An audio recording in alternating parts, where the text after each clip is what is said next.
Hello, seeing is knowing viewers.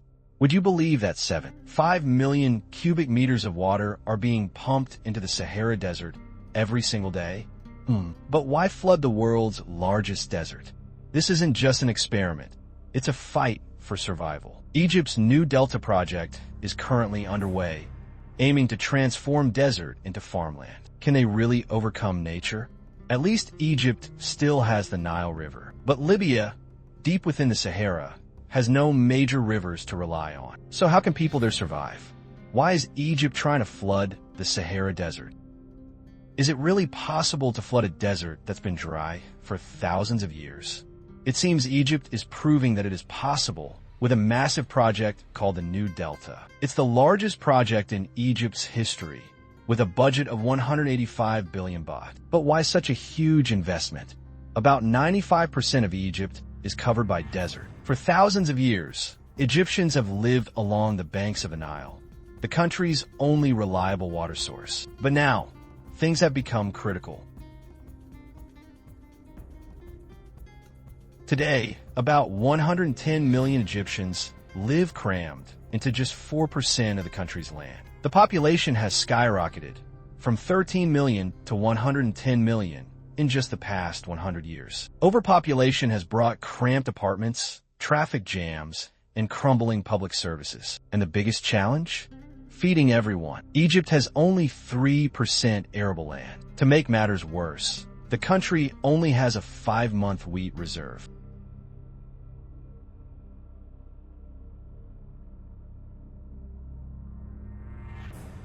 So how can Egypt feed its people? The answer: food imports. Egypt imports more than 50% of its food, making it the world's largest wheat importer, mostly from Russia and Ukraine. But the war disrupted these shipments, worsening Egypt's food crisis. So, Egypt urgently needs more land, more agriculture, and more water. That's why, in March 2021, President El-Sisi launched the New Delta mega project, reclaiming desert land along the northwest coast and converting it into farmland to protect Egypt's future. But will it actually work? Or is Egypt fighting a losing battle? Let's find out. Egypt has been grappling with food crises for nearly a century. Is it too late for this mega project?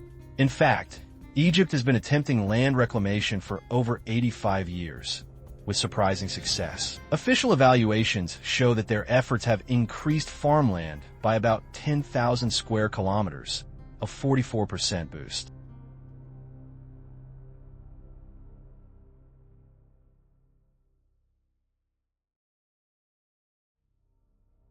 One of Egypt's boldest past projects was the New Valley Initiative, launched in 1997. The goal: create a second valley in the western desert to serve as a hub for agriculture and industry. They built a massive canal system, 310 kilometers long, transporting water from Lake Nasser to the Bari's oasis via the Toshka Depression. It sounded promising, but the project stalled in the early 2010s due to technical issues, environmental obstacles, and lack of funding. Sadly, many reclaimed areas were abandoned and reverted to desert. If that project failed, will the New Delta meet the same fate? This time, the initiative is officially called Egypt's Future, and President El-Sisi has promoted it as an ambitious effort to transform over 9,200 square kilometers of desert into farmland, one of the largest land reclamation efforts in the world. The clear goal: grow wheat to reduce costly imports and boost self-reliance, perhaps even leading to exports.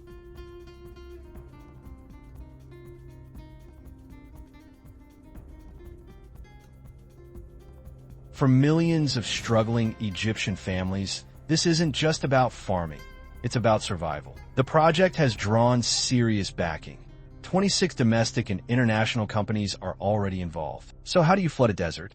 First, location is key. The project is near the Nile Delta and has good access to roads, ports, and airports, essential for both construction and future export logistics.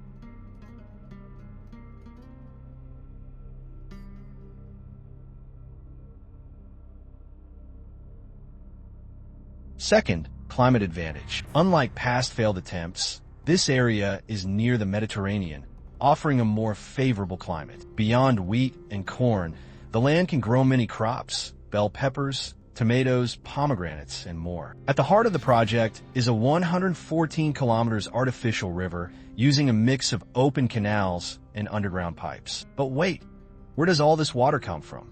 Egypt already struggles with water scarcity.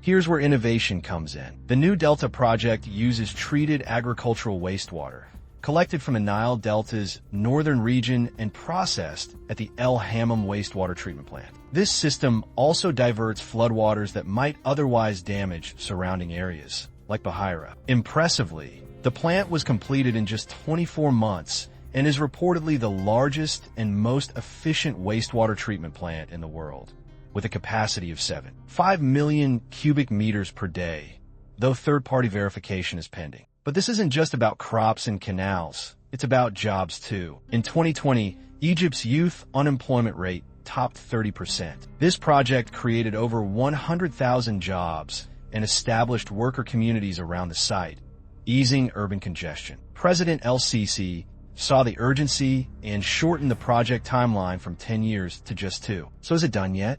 Not quite, but major progress has been made.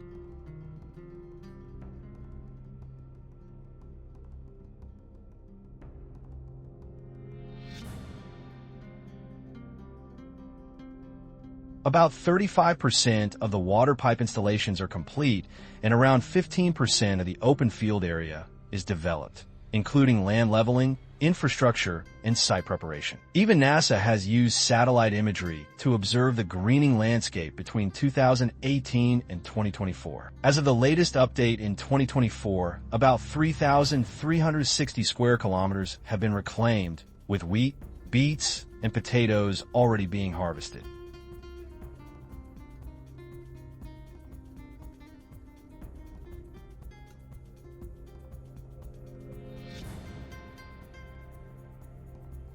The signs are very promising so far, but will the new Delta megaproject truly reshape Egypt's future, or end up as another abandoned dream? Let's look at the technical challenges. It's like planting crops in quicksand. Everything disappears. The biggest challenge? Water. Even with 7.5 million cubic meters of recycled water per day, that only covers 40% of the need. The rest must come from groundwater, 30%, and the Nile, 30%.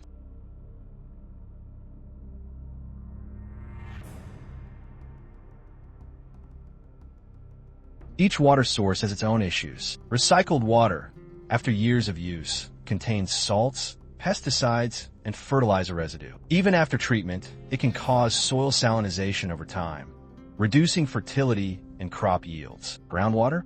Engineers are drilling 3 massive wells across the desert. But if overused or placed too close, aquifers could dry up permanently, creating an even worse water crisis for future generations.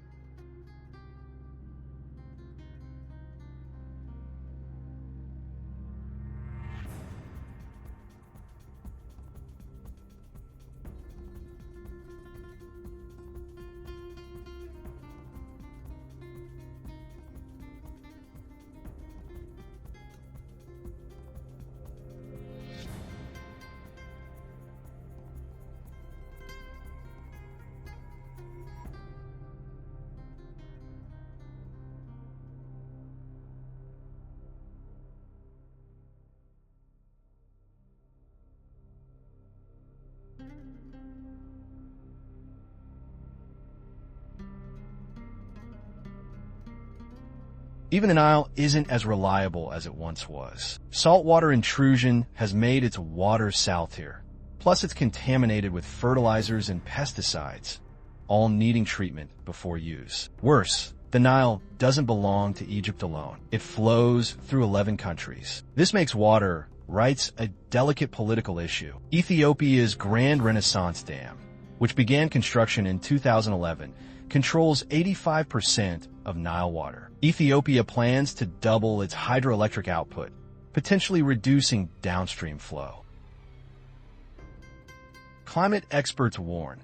Humans have never gone to war over water, but we might be on the brink. Egypt, Sudan, and Ethiopia signed a treaty in 2015, but negotiations over the dam's water-filling schedule have failed. In the meantime, Egypt is building new desalination plants to produce 4 billion liters of freshwater per year by 2050. Even if there's enough water, there's still the issue of soil. Desert soil, even with irrigation, can't match the fertility of the traditional Nile Delta. It's a continuous battle, and one more persistent enemy: sand. Desert winds are powerful enough to move 18-meter-tall sand dunes into the project area each year, burying roads, canals, and farms. Sand buildup could clog the artificial river system, slowing water flow and reducing usable volume.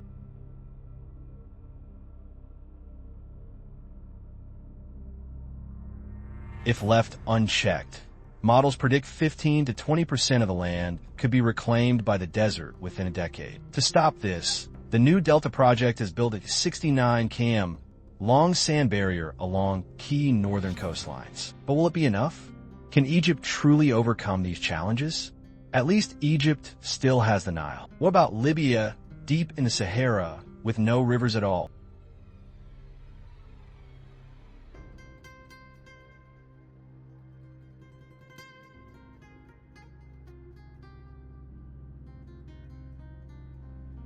Let's take a look. Libya's great man-made river. Have you ever wondered how Libya and other North African countries survive in the Sahara? Beneath the scorching sand lies a hidden ocean. Sounds impossible?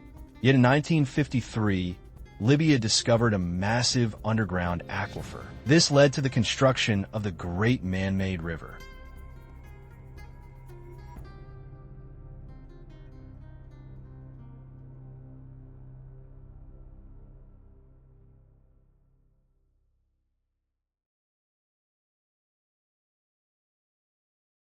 It all started with oil. While searching for oil, geologists instead found ancient water from rainfall during the last ice age, when the Sahara was green. For Libya, this meant life. Before the discovery, Libya faced severe water shortages. Like Egypt, over 90% of its land is desert. Coastal cities relied on expensive desalination plants, which still weren't enough. In Tripoli, the capital, coastal aquifers became highly polluted.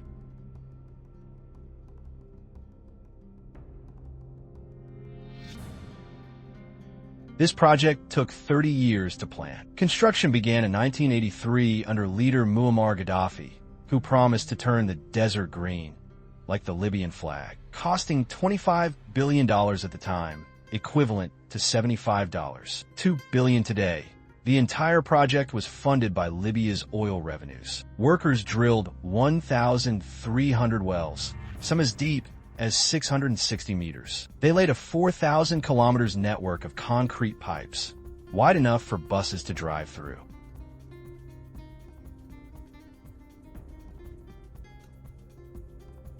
Pipes couldn't be laid above ground due to the desert's extreme heat by day and cold by night, which could cause cracks. So workers dug trenches and buried the pipes. This wasn't just Libya's achievement. It was a global effort. Companies from the US, UK, France, Germany, Japan, South Korea, Italy, Turkey, Brazil, and Canada all contributed.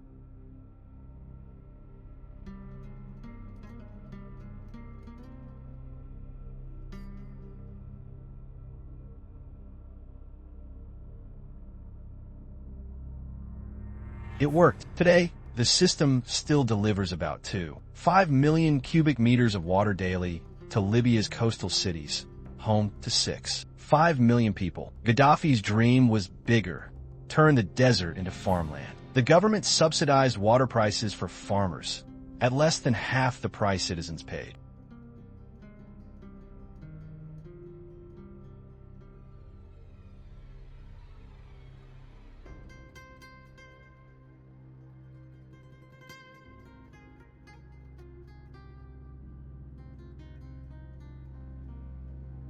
Sounds like a success story, right?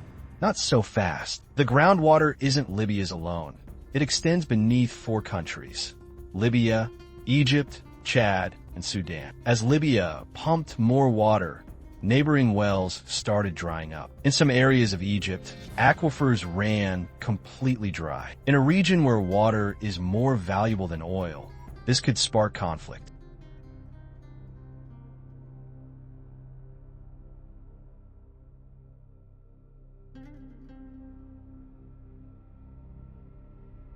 Then came political instability. Libya controls Africa's largest oil reserves, making it influential, but also a target. During Libya's civil war in 2011, NATO bombed a pipe factory in Briga, claiming it stored weapons. Satellite images showed only steel and rubble. Project leaders close to Gaddafi called it a war crime, an attack on infrastructure that sustained millions.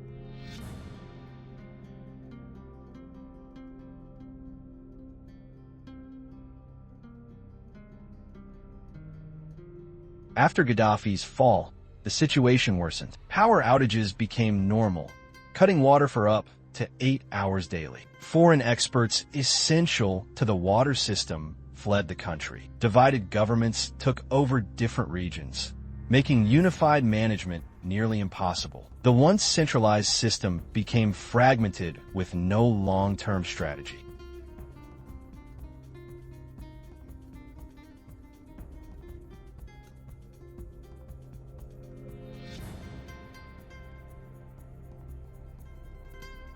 Even today, there's a major issue. This water isn't renewable. Unlike oil, Libya hasn't managed it sustainably, only extracted it. Eventually, both water and oil could run out. Gaddafi's government claimed the water could last 4,600 years, but independent scientists estimate it may only be economically viable for 60 to 100 years. So is it wise to build cities and farms around a limited water source?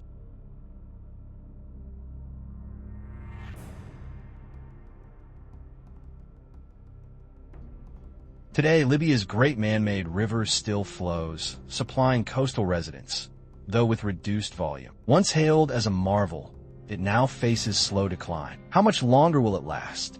Only time will tell. But whether it's Libya's artificial river or Egypt's new Delta project, these are testaments to human creativity and reminders of what we risk when we challenge the limits of nature.